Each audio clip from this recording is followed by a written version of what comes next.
Hey guys, how you doing today? Got another one of these videos while I'm doing my dishes, so what the heck? Boo, boo, boo, boo, boo.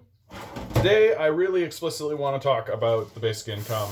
It's something I talk about all the time on this channel. The channel's not necessarily about the basic income, but I definitely am a proponent of it and a fan of it, and I've been thinking a lot this year. It's been about review, it's been about looking back, and I think I just wanted to put out into the world and spread around as fast and as loudly as I can.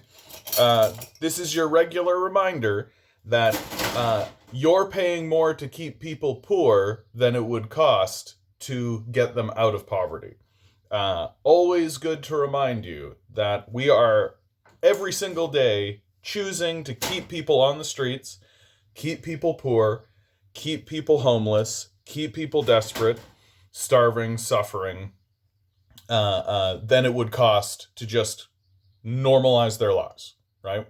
That providing a basic income so a person can just secure a home as well as food without concern, without worry, without any of the connections, all that kind of stuff, actually is cheaper than dealing with shelters, dealing with food banks, dealing with all this kind of stuff. So here's your regular reminder, and let's go a little bit deeper into that. Because I know that people are going to see that and be like, that sounds like a bunch of nonsense to me. It truly, truly is not. So here's how we know that basic income is actually cheaper than...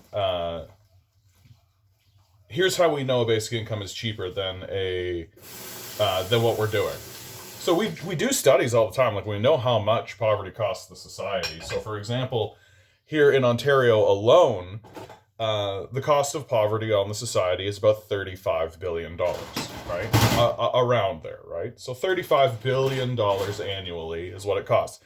Because shelters aren't free, because food banks aren't free, because policing services aren't free, because emergency services aren't free. That all costs stuff, right?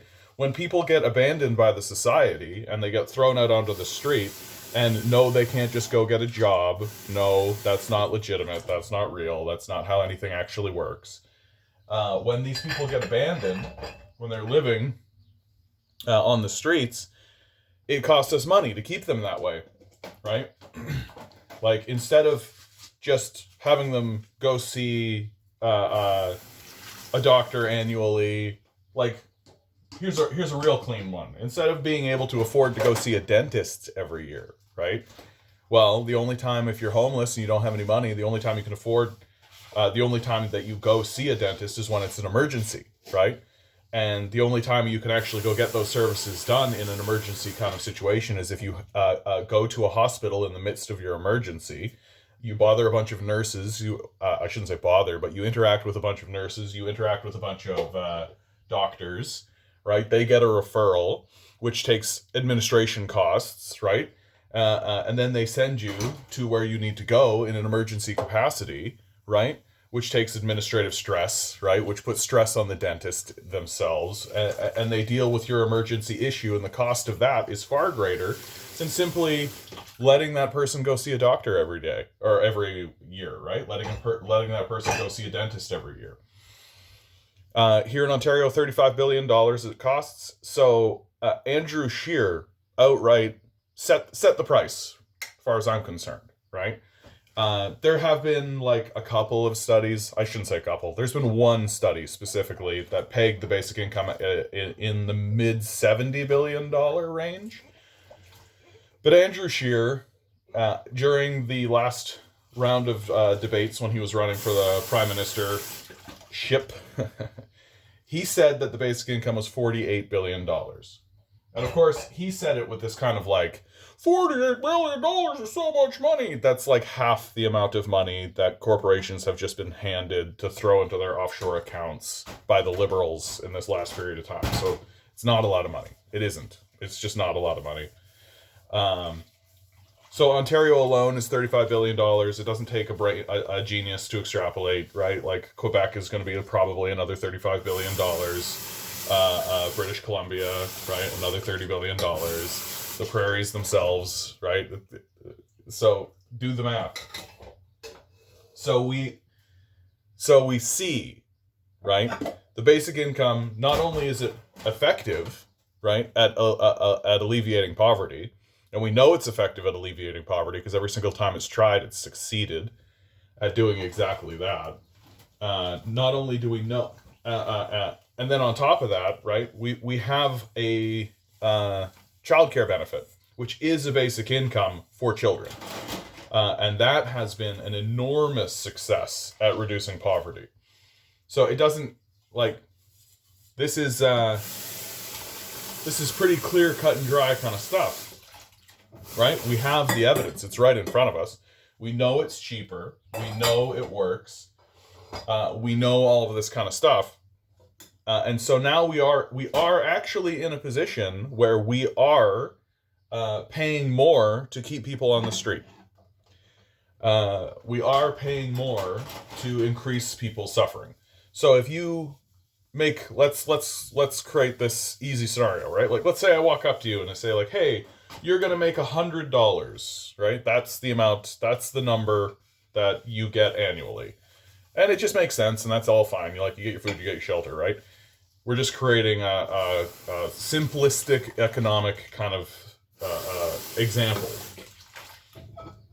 You get $100. Okay, great. But the government needs to take back $30. So you get $100. The government needs to get back $30.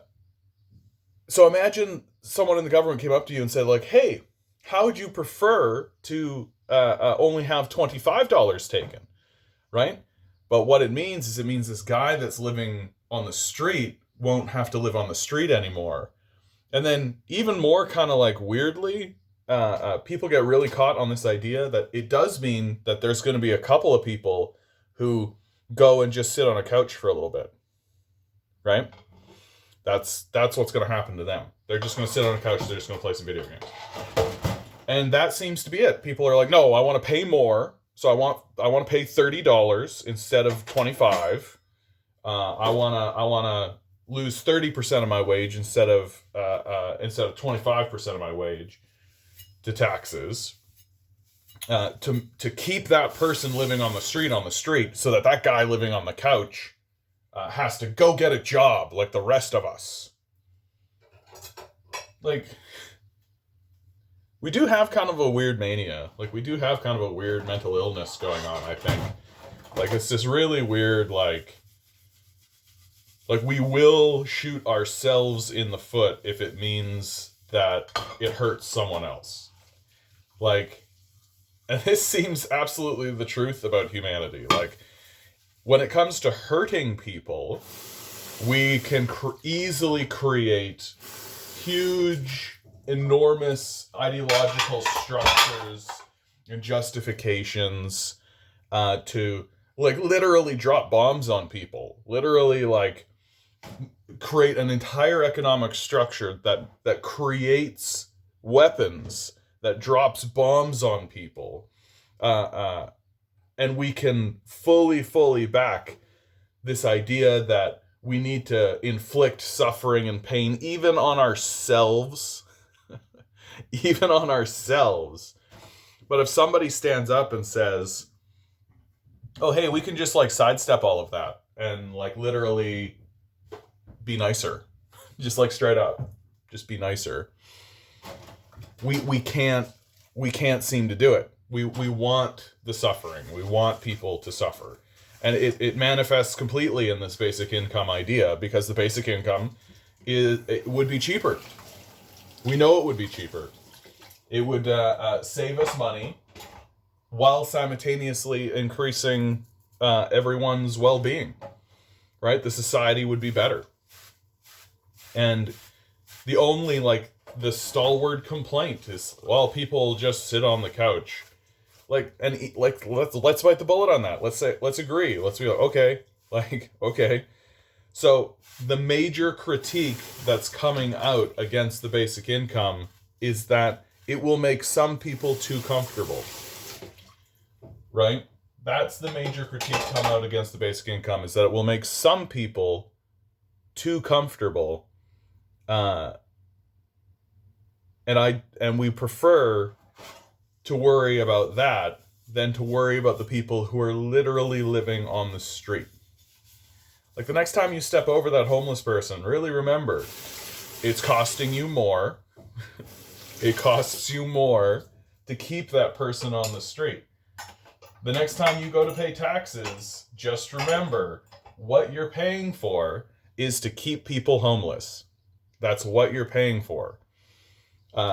When you talk to your politicians, if you actually do talk to your politicians, really maybe start asking them, like, hey, why are we paying more to keep people homeless? Why are we doing that? Because homelessness and poverty and starvation on this kind of level, they have been solved. There have been societies throughout human history that have resolved that issue, right? They have. It's solvable. We see it right in front of us. And there are like less efficient ways or less market-based ways, certainly. Like you can just mandate housing for people. Like you can. You can just give people houses. Like there have been states in America who have done just that and just resolved the issue of homelessness because they looked at the issue and went, oh, it's literally cheaper to just give people a house than it is to keep them homeless. And so they just gave them houses.